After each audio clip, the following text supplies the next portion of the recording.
Pouco está se falando sobre isso, mas o Flamengo, campeão de tudo, vai fazer uma das maiores crueldades, uma limpa em seu elenco, talvez a maior da história recente do futebol brasileiro. E isso não é uma reestruturação comum, isso está mais com um tom de mensagem. O zagueiro Pablo, que chegou para ser o capitão dessa zaga, mas após várias lesões não deu certo. E o Flamengo cansou de ter esse cara no DM e já mandou para o São Bernardo. Matheus Cunha, que era reserva do Rossi, está de saída para o Cruzeiro.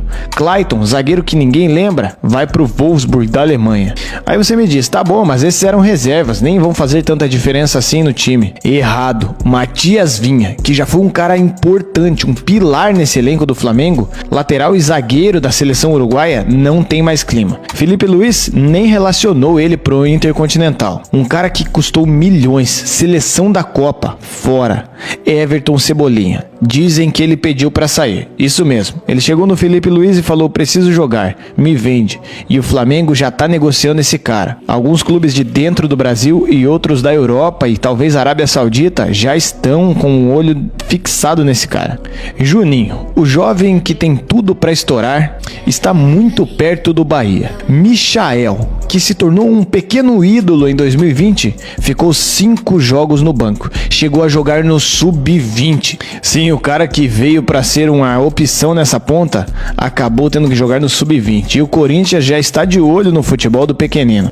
E agora vem o peso de verdade. De La Cruz, que custou 1,5 milhão por mês de salário, mais a grana da transferência para o River Plate, tem um problemão no joelho. E o Flamengo já contratou esse cara com problema. E a resenha é clara, se aparecer uma proposta razoável, já era, ele sai. Alan, 8 milhões de euros do Atlético Mineiro, mais de 1 milhão por mês de salário. Não rendeu até agora e tá na geladeira. Isso não tá parecendo uma renovação de elenco, tá parecendo uma selva onde sobrevivem os mais fortes. Nesse caso, quem entrega títulos, o resto é rua. Mas a saída desses jogadores de peso trazem um espaço para contratações bilionárias.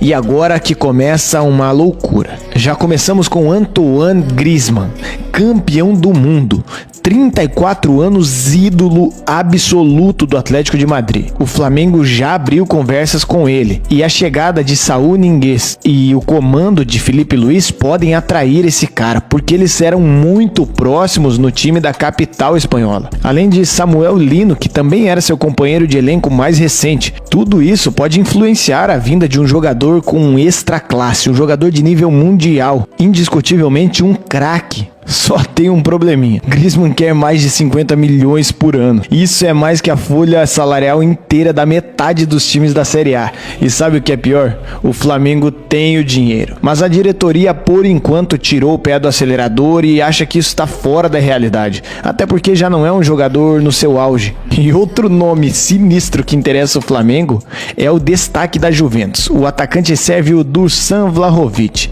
Esse cara tem um instinto europeu matador, canhoto, um baita atacante. Mas José Boto diz que o problema não é o dinheiro para trazer esses caras. Olha a soberba aí. O problema é convencer esses caras a querer jogar no Brasil. Imagina o Vlahovic, que está desfilando sua canhota sinistra na Champions League, jogar contra o Madureira num sol de 40 graus no Carioca. Mas tem outro nome que vem com muito peso para vestir a camisa do Flamengo. Um cara que no Mundial de Clubes mostrou de verdade o seu valor. Provou que pode sim estar na primeira prateleira do futebol mundial, deitando para cima dos europeus e não sentindo o peso de jogos grandiosos com times de Champions League. E ele se chama John Arias, colombiano do Fluminense, que foi pro Wolverhampton nessa temporada. Na história recente, esse cara se tornou um ídolo do Fluminense. Ponta direita, meia, versátil, um verdadeiro tanque de guerra e um motorzinho no meio campo.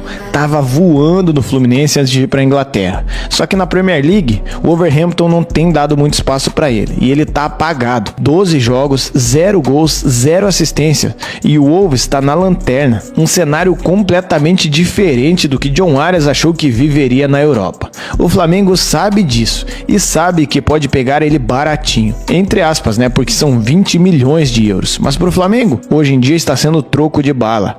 Aí tem um detalhe suculento. O Fluminense tem 10% de uma futura venda. Ou seja, se o Flamengo contratar, o rival ganha dinheiro. E lembra que o Flamengo liberou reserva de Rossi para o Cruzeiro?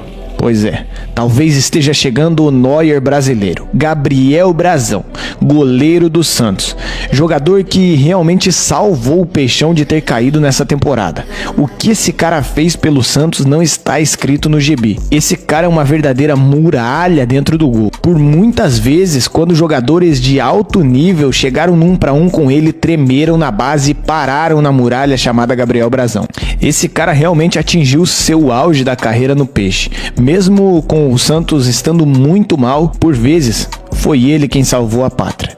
E o Bayern de Munique já viu isso e ofereceu 12 milhões de euros por ele. O Bayern, o time que só teve goleiros monstruosos através da história. E o Flamengo tá ali na disputa. A esperança é que o Santos caísse pra Série B pra talvez pegar esse cara mais barato. Mas não foi isso que aconteceu, porque Gabriel Brazão fechou o gol e não deixou o Peixe cair. Agora, se você é torcedor do Flamengo, você vai me perdoar. Mas o Flamengo é a pior coisa que podia acontecer pro futebol brasileiro. Eles têm 2 bilhões de receitas, enquanto o Palmeiras tem 1,2 bilhão, o Corinthians 800 milhões, todos os outros estão abaixo dos 600 milhões.